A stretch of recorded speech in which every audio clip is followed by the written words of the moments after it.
Hello everyone, আসসালামু আলাইকুম, শুভরাত্রি। তোমরা সবাই কেমন আছো? আশা করি সবাই ভালো আছো। তো যাই হোক, চলে যাই মূল কথায়। তো আমি একজন সৌদি প্রবাসী। আমি সৌদি আরবে আছি আজ প্রায় 8 বছর।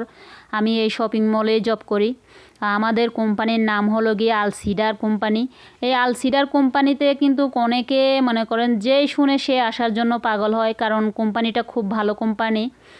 তো আমরা তো সৌদি প্রবাসী বা আমরা যে সকল প্রবাসীরা 11 ঘন্টা 12 ঘন্টা ডিউটি করে এতটাই ক্লান্ত হই যে নিজেদের একাকিত্ব লাগে। তাই ভিত্তিতে আমি একটা ইউটিউব চ্যানেল খুলেছি। তো সেই ইউটিউব চ্যানেলের মাধ্যমে এই ভিডিওগুলি তৈরি করি।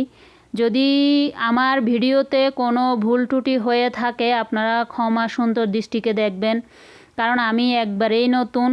আমি তেমন একটা কিছু জানতাম না, এগুলি করছি বা একজনের কথাতেই করা হয়েছে। সে বলছে একাকিত্ব লাগলে এগুলি করলে ভালো লাগবে। তো এখানে কিন্তু 50 রিয়ালের মধ্যেই সব কিছুই পাওয়া যায়, জামা কাপড় থেকে ধরে সব কিছু। তো আজ এই পর্যন্ত থাকলো, ভিডিওটা বেশি লং করলাম না। অন্য আরেক দিন অন্য আরেক সময় আরেকটা ভিডিও নিয়ে দেখা হবে আপনাদের মাঝে।